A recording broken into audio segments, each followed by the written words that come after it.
Hi again, welcome back, if back is indeed where you are.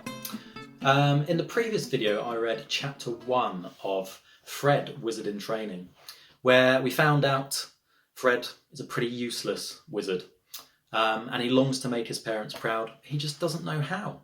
So today I thought I'd read the next chapter, which is, you've guessed it, chapter 16. Actually it's chapter 2, and there's only 13 chapters in this book anyway. So, yeah, let's read chapter 2, shall we? As the old saying goes, if there's anything worse than being clueless, it's being clueless in a classroom of wizards and witches half your age. Okay, I made that saying up, but you know what I mean. If you thought Fred had it bad at home, he had it even worse at school. Other wizards and witches his age were already busy making lotions from potions, turning keys into monkeys, and doing lots of other useful and advanced magic. Yet Fred was stuck among the youngest and tiniest of children. He felt like the twit among tots, the numpty among nippers, the airhead among amoebas. The tots, nippers and amoebas could already cast spells to tie and untie Fred's shoelaces, even though they all wore shoes with Velcro and had never needed to tie a lace in their life. Fred couldn't even make Velcro twitch, let alone convince his laces to embrace each other. He'd only just discovered which end of his wand was which, and, hard as he tried, he was useless at working out which one belonged to which witch and which witch used which one just by watching. Which other wizards and witches could work out in particular witch's watch? Try saying that quickly. For Fred, school was an almost entirely miserable experience. I say almost because there was one thing that stopped Fred's misery from being complete. That thing was his best friend, Marvin. Unlike Fred, Marvin was a brilliant and gifted wizard. So gifted that he'd been advanced into the class for the oldest and most experienced wizards at school. Sometimes when teachers were sick, the headmistress would ask Marvin to step in and take their place. This could have made Fred extremely envious, but as Marvin was so kind and modest, Fred only felt pride for his best and, well, only friend. Of course, being in different classes meant they didn't spend as much time together as best friends normally do, but at break times and travelling to and from school, they'd always be found side by side. It was the time of the day that they both looked forward to the most. You see, while Fred sometimes thought he had too many siblings at home, Marvin hadn't got a single one. And no matter how brilliant a wizard you are, you can't just magic a friend or a brother or a sister out of thin air, or get rid of one for that matter. Once Marvin arrived home, it was just him and his parents. And when his parents were busy investigating top secret and dangerous magical crimes, he had to entertain himself. With Fred, he wasn't so lonely. Most wizards travelled around by just clicking their fingers, imagining where they wanted to go, and then poof, they would vanish. But as we know, Fred wasn't like most wizards, so he had to take the bus. Now, for you and me, travelling by bus is no cause for shame or embarrassment, is it? Well, I suppose it might be if you were to do something shameful and embarrassing whilst on it, like falling asleep and dribbling down a window, or finding yourself naked when everyone else is clothed. Or for that matter, finding yourself clothed when everyone else is naked. That would be embarrassing. Generally though, travelling by bus is nothing to be ashamed of. For Fred, however, it was. You see, normally, the only wizards or witches who travelled by bus were those who also couldn't puff themselves around, and included very young wizards and witches, ages 4 and under, who hadn't yet learned to click and go. Very old wizards and witches who couldn't muster the energy or magic to travel by click. Very, very old wizards and witches who'd forgotten all about any other method of travel. Very, very, very old wizards and witches who had lots of problems indeed. Very, very, very, very old wizards and witches who had so many problems that it would be unkind to mention them. Downright bloomin' ancient wizards and witches who were so old that they had museums or periods of time named after them, despite still being alive. Very lazy wizards and witches who preferred to travel while sitting on their bottoms. Very naughty wizards and witches who, as a means of punishment, were no longer allowed to travel by click. Very confused wizards and witches who thought they were travelling by train. Very, very confused wizards and witches who thought they were travelling by unicorn. And the most confused wizards and witches of all, who thought they were travelling on a train driven by a unicorn called Gary. So, as I'm sure you now understand, travelling by bus wasn't something that Fred felt proud of. Given that people on the bus were often a little bit bonkers, he also had to endure some very strange conversations. Conversations like this, for example. Hello. Hi. Fred replied politely. What time does a custard leave the abattoir? Excuse me? I said, how long is the bishop's dishwasher? Pardon? Which of these pheasants do you prefer, the penguin or the toilet brush? Sorry, Fred would say. I have no idea what you're talking about. That's okay. I like sawdust too. Do you eat tiddlywinks? What? Got to go, need a walrus. Just remember, whatever you do, don't trust the kabuki. And that was with the driver.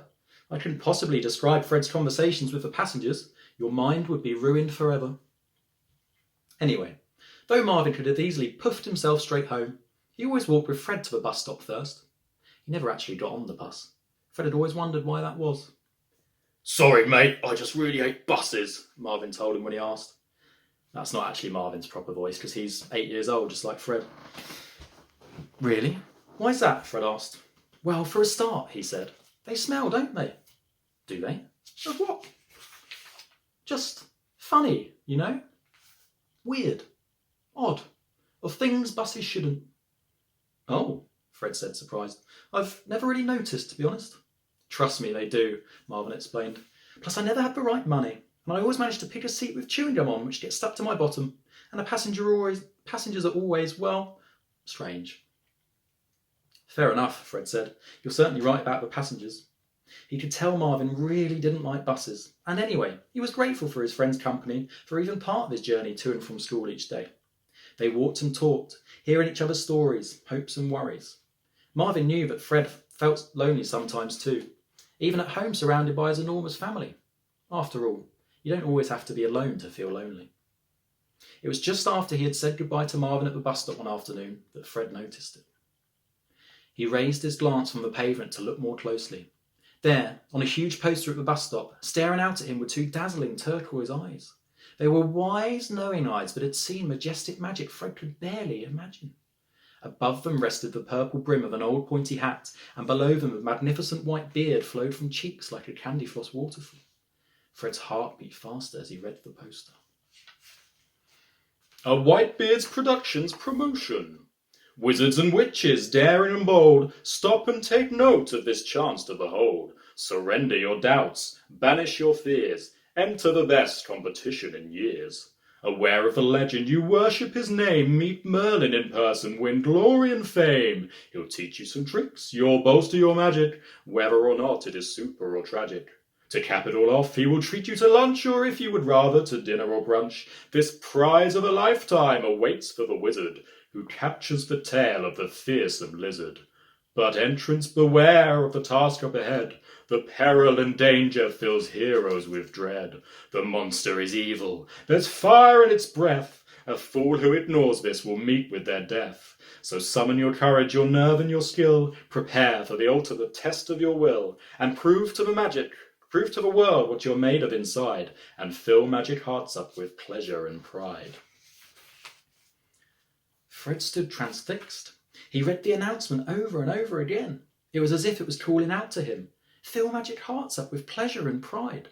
Wasn't that exactly what he wanted to do?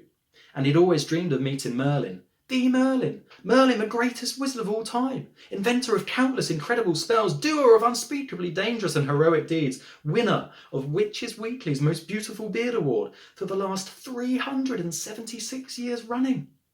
Fred had always fantasised that one day Merlin would appear from nowhere and come to his rescue, teach him everything he needed to be a brilliant wizard and make all his worries go away.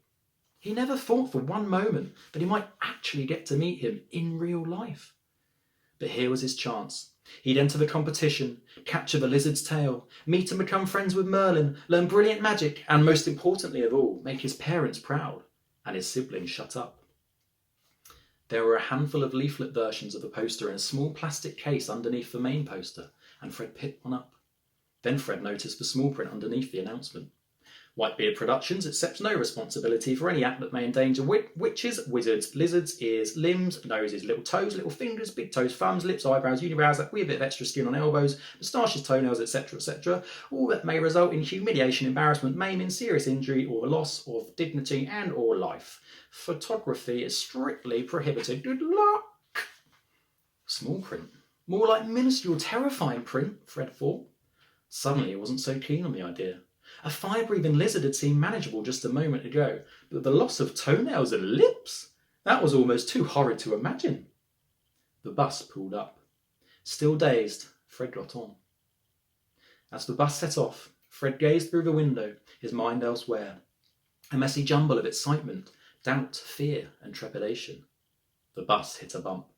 It jolted Fred back to reality. Maybe I'll sleep on it, he thought. So that was chapter 2. You will have to come back tomorrow to find out what happens in chapter 3. See you then.